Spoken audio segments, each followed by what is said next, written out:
Hi everyone, welcome back. In this lecture we're going to go over the cross product. So last lecture we talked about the dot product, which was a product which takes two vectors in and produces a scalar out.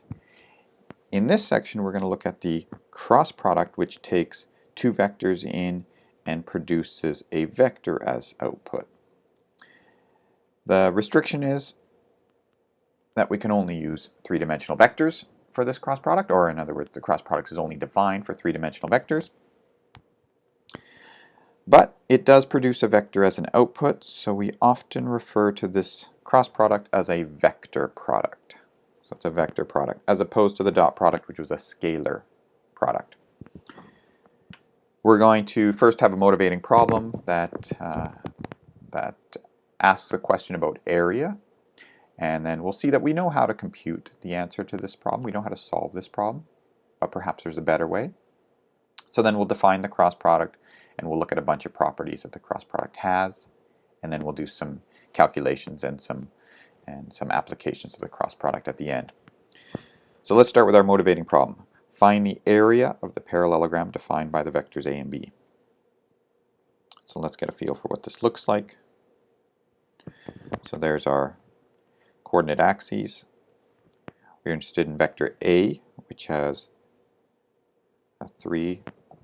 goes 3 units along the x-axis, 0 along the y, and 4 along the z. So we'll draw some reference lines in here. So there's the point 3, 0, 4, and this is the position vector for that point. So there it is, that's vector A. What's vector B? That's 0, 4, 3. So 1, 2, 3, 4 along the y direction. 3 along the z. So it looks something like this. There's our point. This is the position vector 4. So that's our B vector. And then that defines a parallelogram. So it's tough to draw the parallelogram because it's kind of coming out of the page. But maybe it's going to look something like this. It's really going to be coming out of the page at us, but that's the thing we're interested in. So I'm just going to redraw it over here.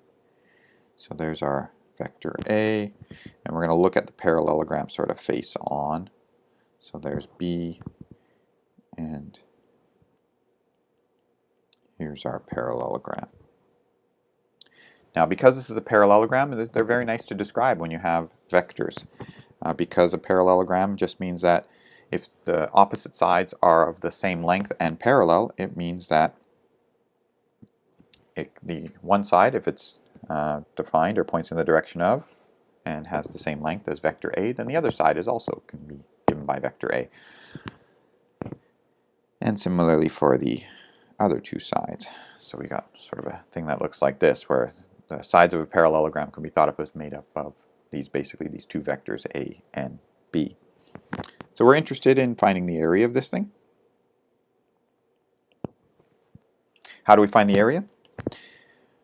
Well, one way to think about it is if we chop off that little triangle and then I take it and I move it to the other side, right, I move that one over here, then it becomes a triangle that can sort of fill in this slot. And that whole thing then is basically just a rectangle. And so the area of the rectangle is the base times the height. The base is effectively the length of vector B, because all I did was chop B and move a portion of it to the other side. And the height is the height of this rectangle. This is the height of the original parallelogram, so we just have to figure out what the height is. So I'll just back it up here and remove these lines. So we've got that area, in this case, is equal to base times height. So what is base, what is height? Let's figure it out. Switch my color back. If I can figure out the angle between A and B, then the height, given by this little right triangle here, would be the length of the hypotenuse, or the length of A, times sine of theta. And so that means that the area of this object would be the base, length of B, times the height, which is length of A sine theta. So that's one way to compute the area, but it does involve having to find the angle first, or at least sine of the angle first. We'd like to figure out a way to capture the area without having actually to worry about the angle at all. And this is where the cross product comes in. It turns out that the cross product gives us a way to work with just the vectors a and b alone and their components and figure out what the area is without having to worry about an angle. So it's a very nice calculational tool in that respect. Why would we be interested in area, you might ask? Well, this is calculus after all, so the things we're interested in are from calculus 1, slopes or gradients, and from calculus 2, areas or volumes. And so that's one of the reasons why we're interested in area, is that's what we're interested in calculus for. We're interested in areas. All right, the cross product, or vector product of two vectors a and b, is defined by this following vector, where we've got three components, and each component consists of some mixed product of the components of the other vectors. So the first component, or the x component of the cross product, is made up of some combination of the second and third components of a and b. It's sort of some mixed product going on here. And similarly for the second and third components. So I admit that this is, you know, you look at it and it's like, oh, it's awfully confusing maybe to remember this. It might take a little bit of effort, and it will take a bit of effort to remember this, but there is some memory devices that we can use to help remember this by translating it into maybe some more familiar terminology, such as determinants, if you've done that in your linear algebra course yet. All right, so that's the definition of the cross product. It's precisely put the components of your a and b vectors together in precisely this way to form a new vector, and that's the cross product. It has some special properties. These are the defining properties that it has. So we'll refer to these as its defining properties. These are the properties that we want the cross product to have. This is why it's defined the way it is, so that these are the properties that it exhibits. So the first property is about direction. Which way does the vector point? Well, it's orthogonal to both of the original two, and its direction is given by the right-hand rule. So once you know it's orthogonal to the original two, it either points in one direction or the other direction. It's the perpendicular to the plane made by those two vectors. So as the picture shows below, if we're looking at a cross b, if it's perpendicular to a or b, it either points up or it points down. So it's one or the other. And this says that it's actually given by the right-hand rule. So since I take my fingers, point them in the direction of A, curl them in the direction of B, in this case, up is the direction that we want. And that's the direction that the cross product is going to be in. So that's the first property we want the cross product to have. We want to know what its direction is, or we want to make sure it has a direction pointing orthogonal to both of the original vectors and given by the right-hand rule. The next thing we want is we want this vector to have a magnitude that is equal to the area of the parallelogram made by the two vectors that we are crossing together. So there's our parallelogram down here. The area of that parallelogram is precisely the length of the vector, or a better way to think about it is the length of the cross product is exactly given by the area of this parallelogram. So if this parallelogram, if the vectors a and b form a small parallelogram, then their cross product is going to have a short length. If the vectors a and b form a large parallelogram, then their cross product is going to have a long length. So those are the two defining characteristics of the cross product, and that's really why it's defined the way it is because it satisfies these two properties. It is the vector that is orthogonal to a and b, satisfied by the right-hand rule, and it has magnitude equal to the area of the parallelogram.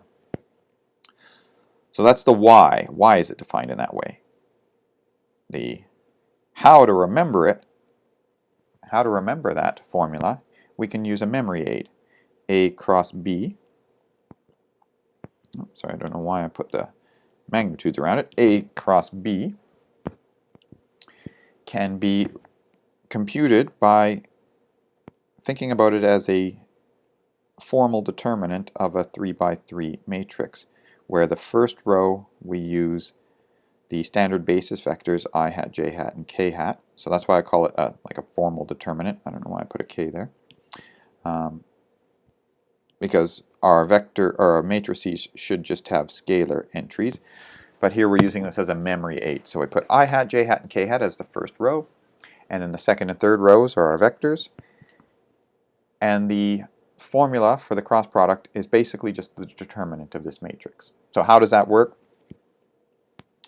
Well, the way we would compute a determinant is I would take that I'd write it down, and I'd multiply it to the determinant of the 2 by 2 submatrix. So I would take A2, A3, B2, B3, and multiply that by I hat.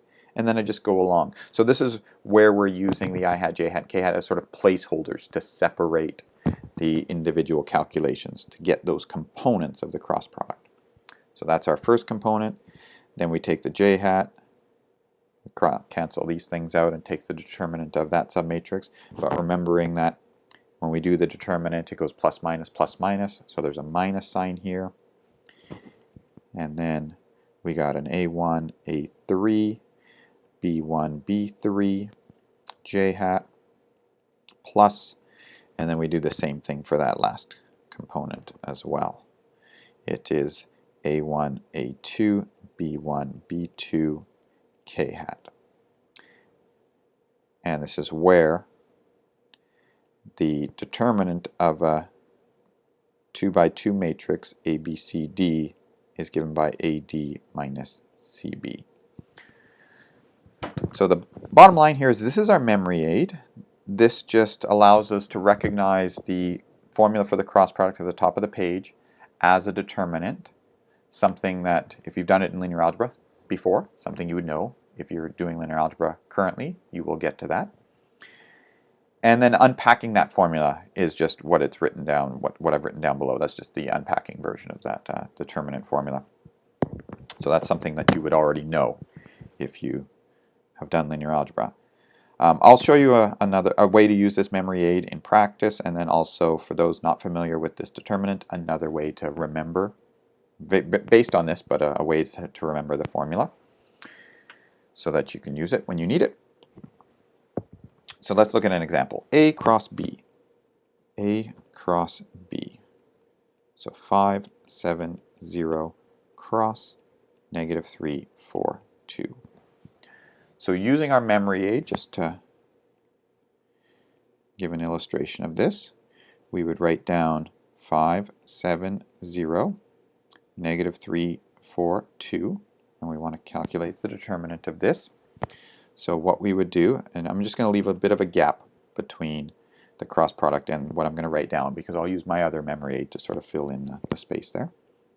So what we would do is our first component comes from canceling out the row and column with the I hat in it, and then just taking that cross product of the 2 by 2 matrix. So 7 times 2, 14, minus 4 times 0. Right? This is the thing I'm using here. Take the diagonal elements, multiply together, subtract off the other diagonal elements, multiplied together. So that's the 7 times 4, 14, minus 0. So that's our first entry. To get our next entry, we cancel out the things involving the j hat, and I look at, so it's going to be a minus, that was that pink minus sign in that formula up above there. So it's minus 5 times 2, which is 10, minus the product and the off diagonal, -3 and 0, so that's 0. And then we go ahead and do this last one. The product of those remaining entries. 5 times 4 is 20, minus 3 times 7, so that is 20 minus 21, or in other words, 14, -10, and 41. Alright, so that's how we can calculate it using that memory device. I'll give you a little bit more succinct memory device. Notice we really didn't use the I, J, and K other than to just separate the corresponding components, first component, second component, third component of our vector. So as long as we keep that straight in our head, we could do it as follows. I'll just take the vector that second vector, and I'll write it underneath the first one. And now to get the first component, I say, well, I just ignore those ones, and I do this cross. 7 times 2 minus 4 times 0. And that gives me my 14. And then I go ahead and, I lost the number there. I go ahead and do the next one. So for the second component, I ignore those two middle components, and then do the 5 times 2 minus negative 3 times 0. Work that out, that's 10, but then I insert the minus sign in front because there's this opposite of this doing the diagonal and then the off diagonal. For that second term, we have to switch the sign of it. That's coming from that formula above in the definition. And then the last one, we do the 5 times 4 minus 3 times 7, and that gives us our third component. So that's another way to do it. This is typically how I would do it. I just write the second vector with its numbers underneath, and then I just quickly go through and do all of these cross multiplications. Once you found a cross product, always a good idea to check. Did I make a mistake? Did I make a simple mistake that I could easily catch? How do we check that? Well, the cross product, this is supposed to be orthogonal to both A and B. That's one of our defining properties. So we could check that. We could just take our cross product and dot it with 5, 7, 0 and see, do we get 0? So that would be 5 times 14, which is 70, minus 70, which is 0. Yep, we got it. So it's the vector we calculated is actually orthogonal to A. Is it orthogonal to B? We could do that check as well. Dotted with negative 3, 4, and 2. And so that would be negative 3 times 14, which is, what, negative 42. And then we've got a negative 10 times 4. That's a negative 40. So together they give us a negative 82. And then that is added to 2 times 41, positive 82. So that gives us a 0. So that's a quick check that says, yeah, it looks like we did our calculation correctly. We didn't make any silly errors, because a sign error is always easy to make, and this way you can just detect that. Okay, so that's a little bit of calculation. We can do one more general type calculation. If I have a vector A, what is the cross product of it with itself? Well, we can go ahead and write down exactly what that would be. So when we do the cross product, it would be A2 times A3 minus A3 times A2. The next one would be A1 times A3 minus A3 times A1. And the next one is A1 times A2 minus A2 times A1. So that's the cross product of A with itself, and you can see that all of these are 0. So just a direct consequence of the definition, we get that A cross itself is the 0 vector. All right. So now we're getting into the properties that we want the cross product to have. We want it to be perpendicular to both A and B. We want it to have length equal to the area of the parallelogram. We define the cross product already, and I made the statement there. We'll scroll back up. We will prove shortly that it satisfies these two properties. That's what we're going to do now. We're going to show that it satisfies these properties. So how do we know the cross product is perpendicular to both A and B? Well, one way, actually really the only way, is to just show its dot product with each of them is 0. And so you want to check, is A cross B dotted with A equal to 0? And is A cross B dotted with B equal to 0? If it is, then it's orthogonal to both of these. And so this is a straightforward check. You can do this brute force, just work out what A cross B is, use the formula above, it's already written out, and then dot it with A. And see that there's lots of cancellations. Every term cancels with some other term and you get 0. And so these turn out to be both true, and you can check them brute force. I'll give you another way to think about this. It's actually a nice way to think about it. a more highbrow way to think about this using tools that you have in your toolbox from linear algebra. So first of all, I'm going to write it as this. I'll just move the dot. I'll use commutativity of the dot product, so just switch the terms. And then I'll think, what is A dot A cross B? Well, I'll scroll back up to my memory device because that's kind of handy to have. So I'm just going to actually move this over just a little bit. I want them all on one line. So I'll just do a little bit of rearranging here. Okay, so now I've got them all on one line. The idea is, what we're staring at here is a vector with 3 components. There we go, there's our 3 components. That's the cross product. This is the cross product. Those are our 3 components. When I dot it with A, all I do is take that first component times A1, second component times A2, third component times A3, add them all up. So we can kind of think of this as just taking that I hat, replace it with A1. The J hat, replace it with A2. K hat, replace it with A3. And then take the product and add it all up. But then that means if I'm thinking about just replacing I hat, J hat, and K hat with A1, A2, A3, then I might as well do that in the memory aid formula right at the start. And so look at that matrix with I hat, J hat, K hat, with those entries being A1, A2, A3. So what that means is that A dot A cross B is precisely equal to the determinant of this matrix. A1, A2, A3, A1, A2, A3, B1, B2, B3. And this matrix has 2 rows that are the same. And from properties of linear algebra, if we have 2 rows that are the same in a matrix, then its determinant is 0.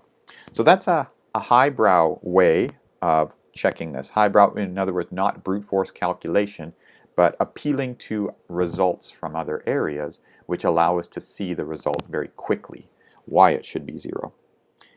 And similarly here, B dot A cross B is equal to, and again we could just use the B1, B2, B3 in place of the I hat, J hat, K hat. And then this is A1, A2, A3, B1, B2, B3, and these are the same.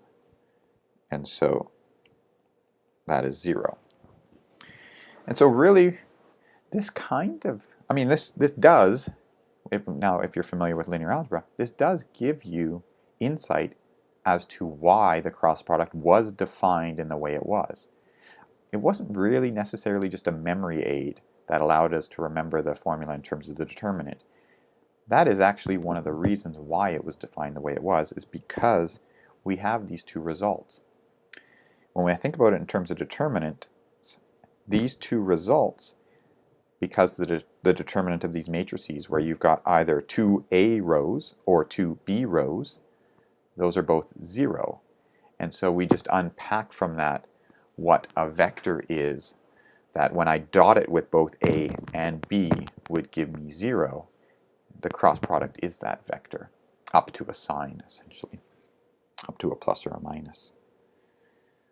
So those are some nice ways to sort of view why the cross product is perpendicular to A and B, but it also gives you insight as to how the cross product was even defined in the first place.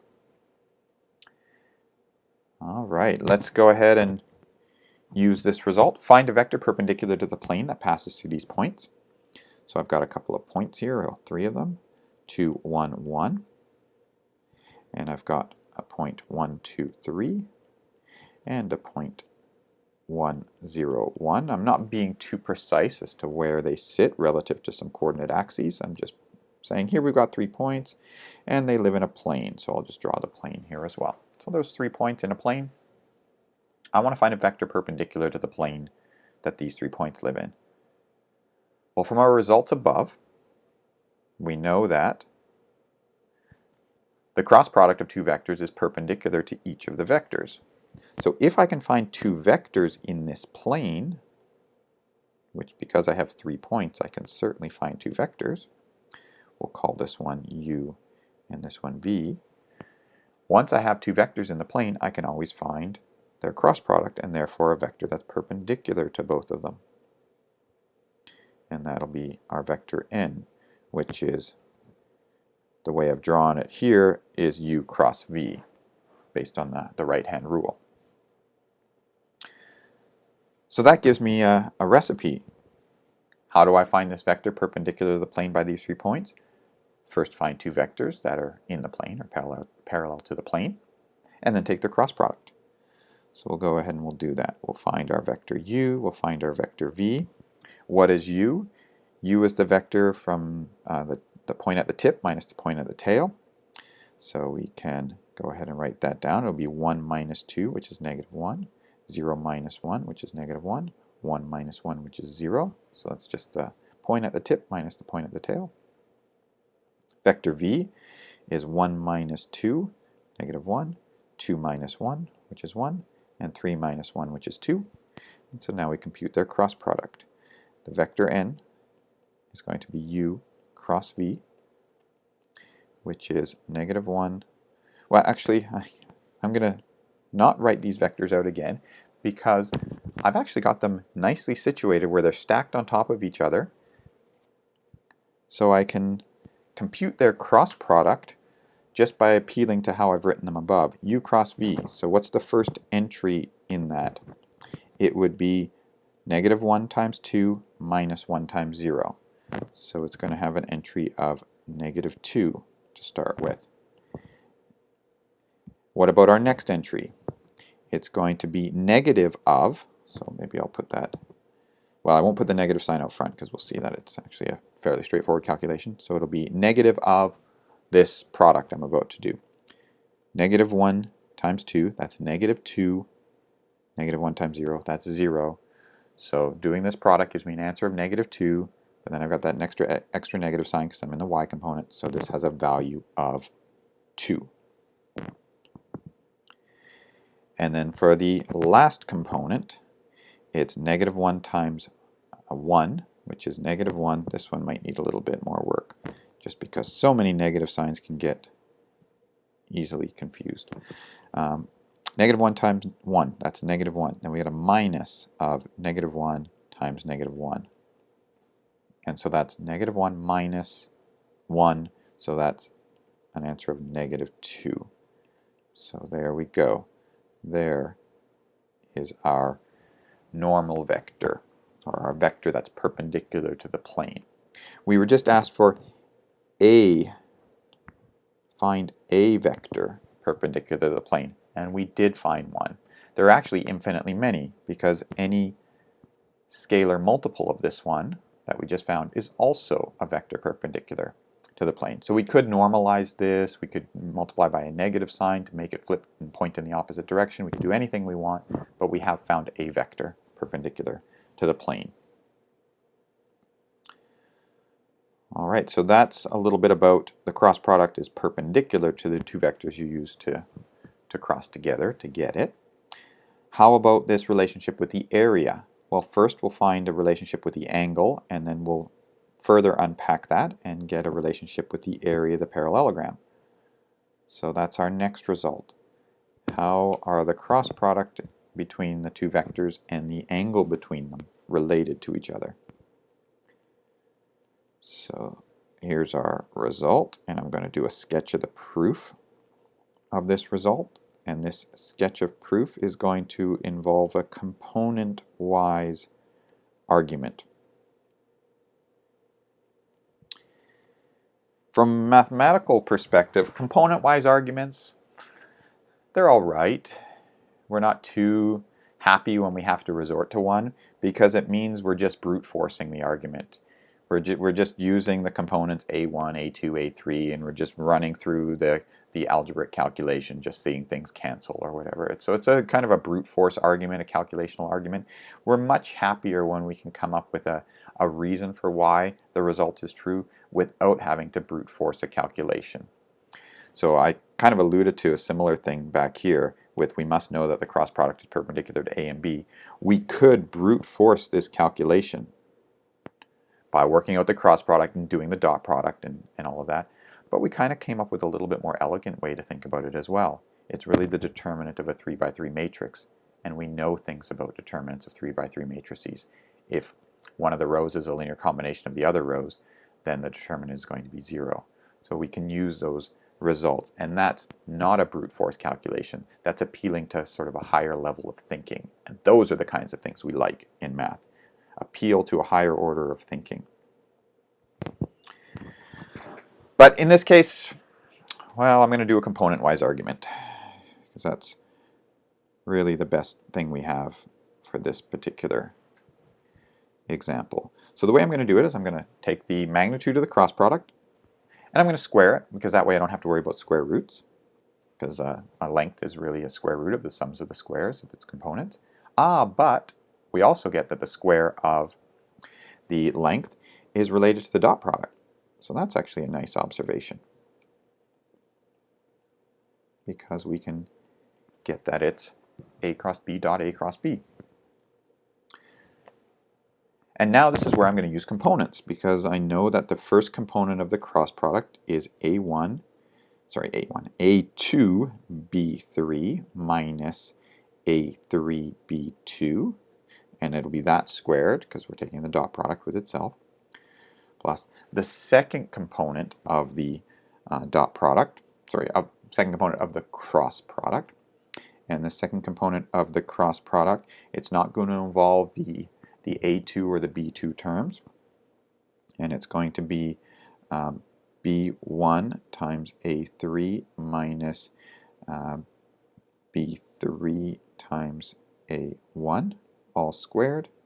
And then the last component is the A1 B2 minus A2 B1, all squared. And then what we do is we just expand. So I'm going to spare the details of this. This is why I'm calling it a sketch. We expand and then simplify. So in other words, we do a lot of tedious algebra here. Just multiply all of these things out, rearrange the terms, try to get them to simplify. And what we'll do is we see that they do simplify. They look like this: A1 squared plus A2 squared plus A3 squared multiplied by B1 squared plus B2 squared plus B3 squared minus A1 B1 plus A2 B2 plus A3 B3, all squared.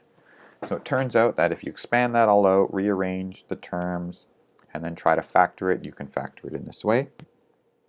And this is the magnitude of A squared, the magnitude of B squared, minus the dot product of A and B, all squared. So this is the component-wise part of the argument. All of this intermediate stuff, that's the component-wise part of the argument right there. And now we're back to just general vectors without having to focus on their individual components. So we've got that the magnitude of A cross B all squared is equal to this expression related to the lengths of the individual vectors and their dot product. So that's kind of a nice relationship between a cross product and a dot product. It's all right there. It involves lengths, cross products, and dot products all in one equation. And now, so I'll just write that left-hand side out. Now what we can do is we can just take the right-hand side and rewrite it so that we've got the length of A and B in both of those terms. So what is a dot product? A dot product is the length of A, the length of B, cosine of the angle between them, and that's all squared. And now I can see I can factor out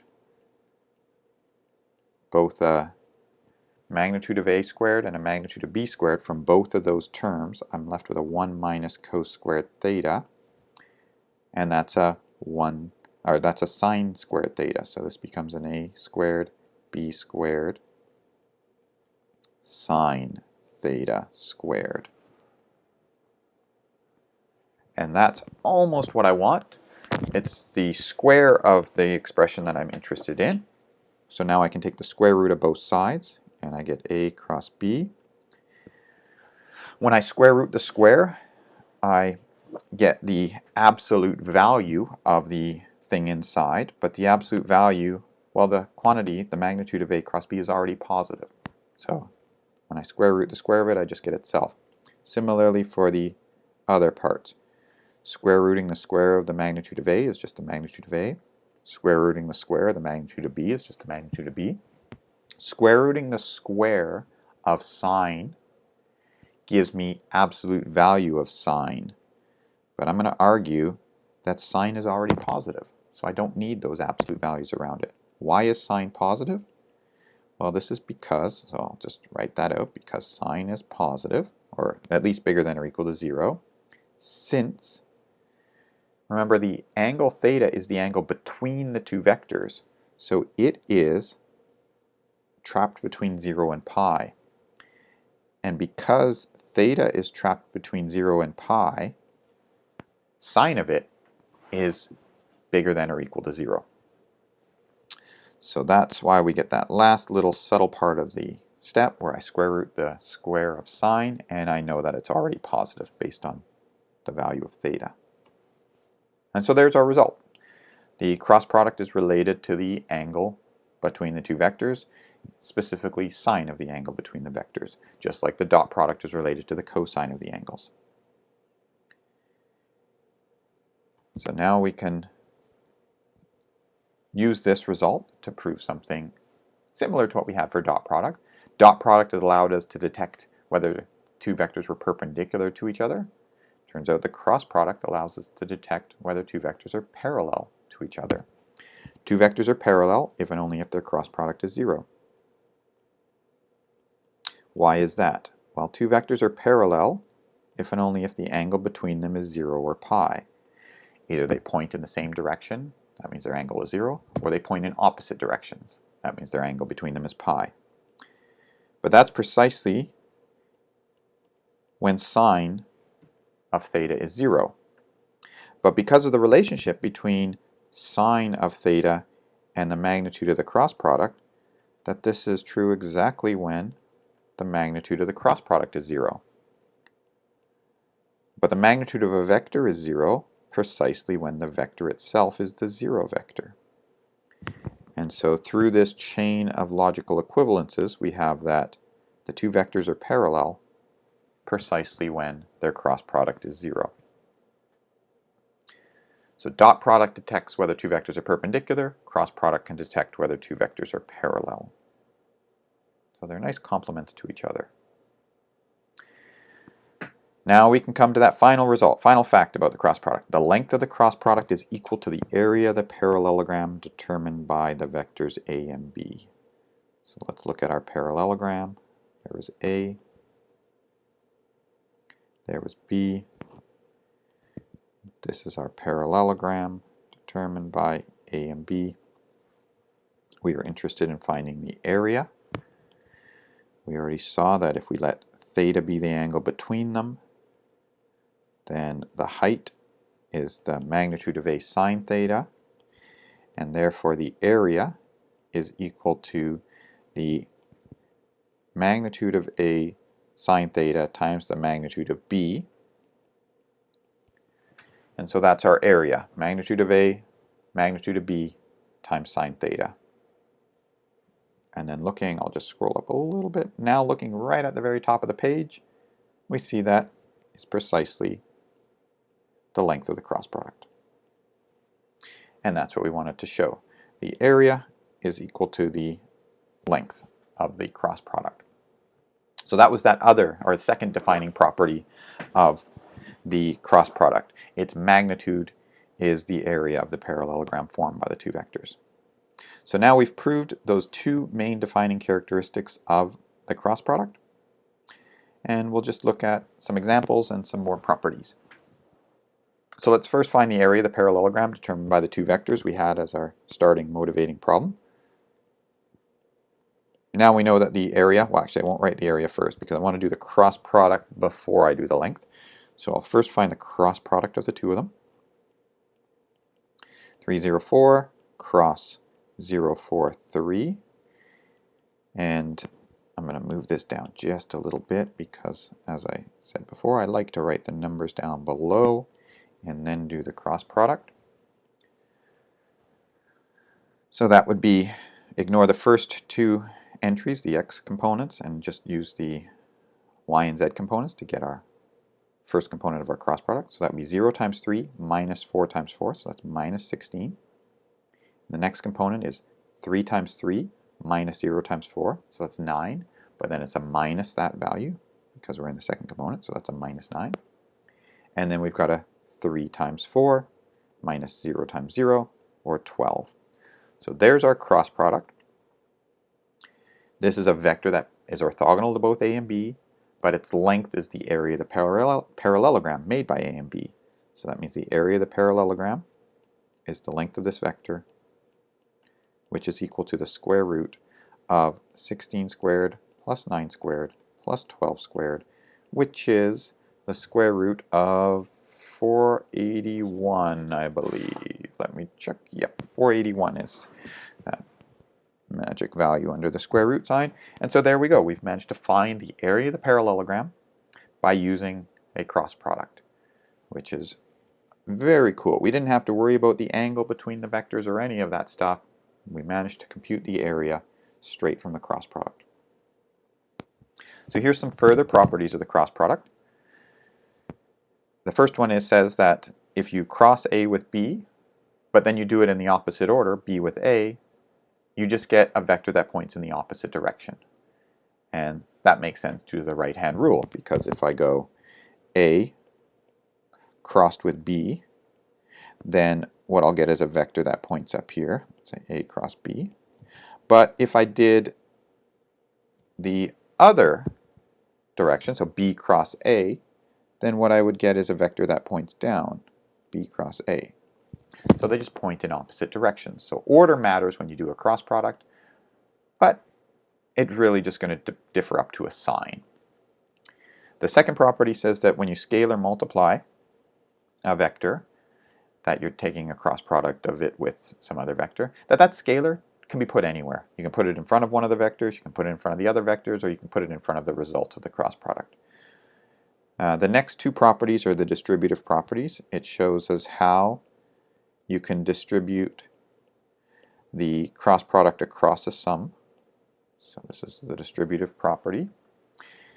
And says if you take A and you cross it with a sum of two vectors, you just have to take A cross the first vector and then add it to A cross the second vector. This property here is known as a triple product. But so is the next one. Why are they called triple products? They're called triple products because there are three vectors being used in the product. The first triple product there, B cross C is a vector, and then you dot it with A, so that's going to be a scalar that comes out of this. So the answer, or the result of this calculation, if you do it for an A, B, and C, is going to be a scalar. So we call this a scalar triple product. On the other hand, A cross B cross C is going to be a vector, and so that's called a vector triple product. The scalar triple product tells us that this property here about it is telling us that we can switch the dot and the cross and we get the same result. So A dot B cross C, you notice how in the right hand side the cross and the dot have switched, and the parentheses had to move as well because we have to compute the vector first, which is the cross product, before we do the dot product. The vector triple product tells us that when we do the cross of A with B cross C, that gives us a vector that's a linear combination of B and C, and the exact coefficients for that linear combination, the exact scalars, are related to the dot products of the other two vectors. So some nice results. This one you're going to explore a little bit more in the homework. One of the things I want to just show you about this one, which is, it's pretty cool when you sort of just see what kind of consequences you get from this. So let's look at an example. So imagine I ask for A dot A cross B. What is the value of this? Well, one thing you could very quickly do is just say, by that property above, I could rearrange which is being crossed and where the dot appears. So I can use that property above to get this, and then immediately say, oh, A cross A, that's the 0 vector. So that's 0 dot B, which is 0. And so I immediately know that A dot A cross B is going to be 0. And so that's a result. So that's how we can use that result. You could have also argued it a different way. You could have said A dot A cross B. Well, A cross B is a vector that's perpendicular to both A and B. But being perpendicular to A means that when I dot it with A, it's going to be 0. So there's another way to argue that. But the idea is that, generally speaking, there's going to be lots of ways to argue various results in this course. But it's nice to see when you get different ways to argue it. So for example, with the scalar triple product, it gives us a nice way to argue that this product had to be 0. We're going to explore that scalar triple product just a little bit more. So with the scalar triple product, we're going to interpret it now as a volume, as a geometric quantity. So if I have 3 vectors, A, B, and C, then I could take A and B, and they would form a parallelogram, assuming they're not parallel to each other. And then I could translate that parallelogram in the direction of C, and what I get is an object known as a parallelepiped. And it turns out the volume of this parallelepiped is precisely the absolute value of the scalar triple product. So that's what this formula above is saying. One thing I want you to pay close attention to is that's the scalar triple product, so that quantity is a scalar. So these vertical bars here, they're absolute values, because what's inside here is just a scalar. So you may look at this and say that's a length of a vector, but no, the thing inside is a scalar. It's a dot product of 2 vectors, so it's a scalar. And so those things on the outside are absolute values.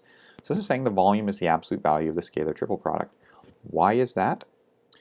Well, it's really coming from the things that I've labeled in the diagram here. The first thing is we've got this base of our parallelepiped. So what is our volume of our parallelepiped? It would be the area of the base times the height. What's the area of the base? That's the magnitude of the cross product of A and B. What's the height? Well, the height is the projection of the vector C onto the vector that's perpendicular to the plane that the base lives in. So that is this distance here. That distance is really the height of the parallelepiped, and that was the projection of the vector C onto A cross B. So what is the length of that projection? That is just the length of C times cosine of theta.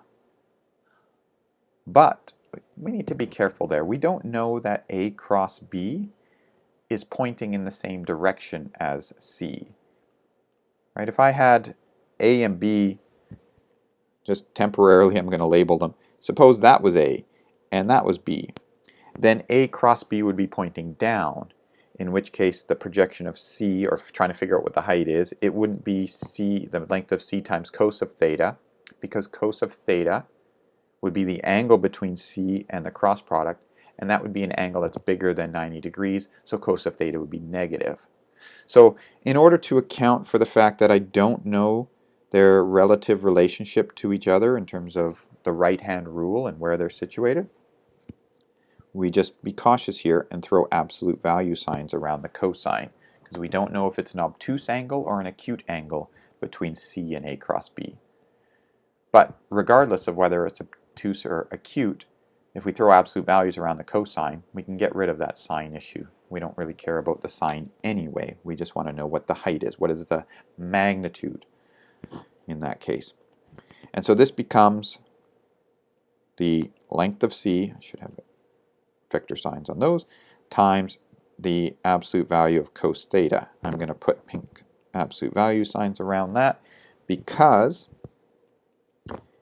if I move those absolute value signs around the whole thing, then what I get is it's A cross B magnitude times C times cosine of theta, and that is precisely the dot product of A cross B and C.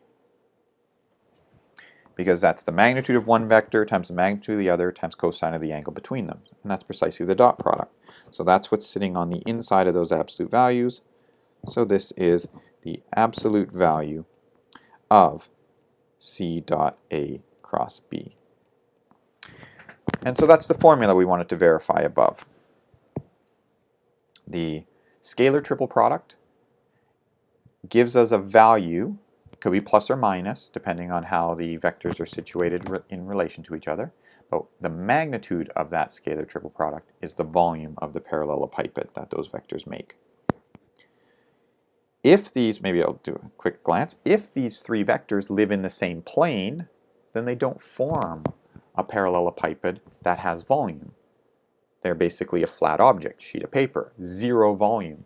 So we can use this formula to detect whether these three vectors actually fill space or whether they all lie in the same plane.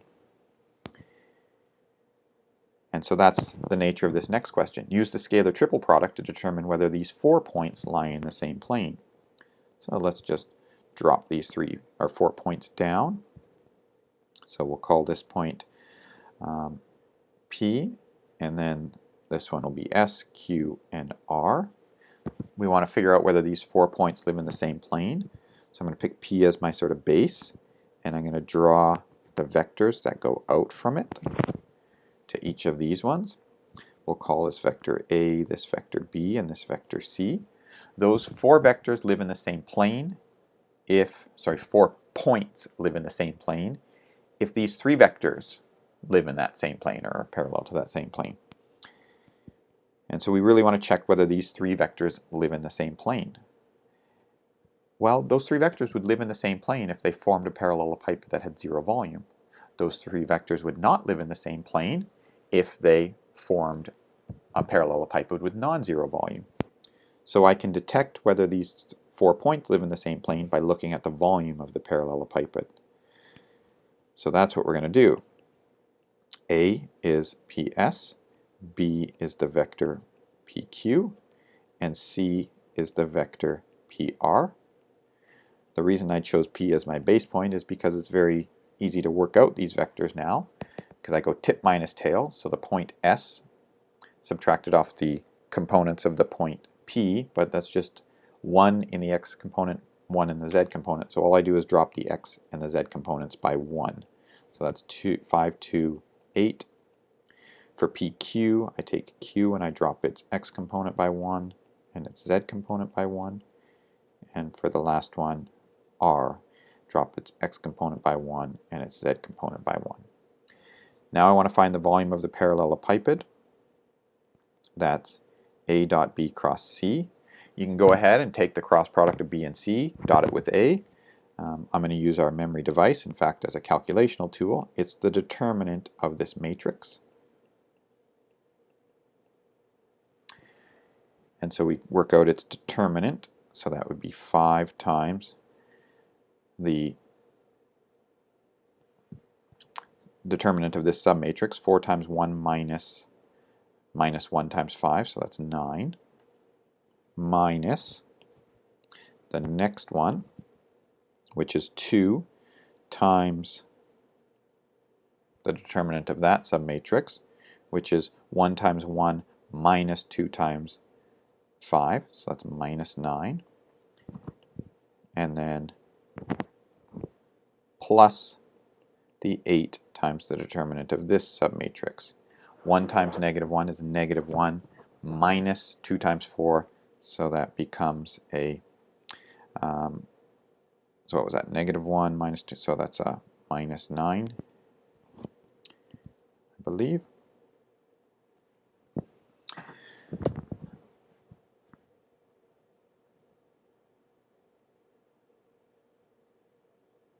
Oh yeah, sorry, I see what happened here. You probably caught this. I was like, those numbers don't seem right. This one right here, I forgot to drop it by 1. That becomes a 7. And so that becomes a 7 here. And there's my 7 there. That was the number I was expecting. Sorry, it was because of the 8, I forgot to drop it by 1 when I did their difference. Okay, so now we're back in business. And so this is 45 plus 18 minus 63, and that is 0. So therefore, the 4 points are in the same plane because the volume of the parallelepiped they make up is 0. And if the volume is 0, it means it's entirely flat, and so all 4 points lie in that flat plane. All right, so a nice way to use things like cross product and dot product to detect relative position of points to each other. Lastly, we're going to look at an example where we find the distance between a point and a line. So we've got a line. Let's call it L, and we've got a point, P. And we want to know how far away is this point P from the line L. How do we do this? Well, we're going to start with a few bits of information. We got a line L, so we can find a point on it. Find a point, let's call it Q. We can find another point on it, let's call it R. Just so the reason we want to have 2 points on the line is because now I can find a vector that is in the direction of the line. So now I got this vector A that's in the direction of the line. And I'd like to figure out how far P is from this line. Well, I will construct a vector out to that point P from a point on the line. These points Q and R, they're completely arbitrary. I don't know where they are on the line. They're just some points on the line. Whatever they are, this is our generic picture for that. Now, what's the distance from P to the line?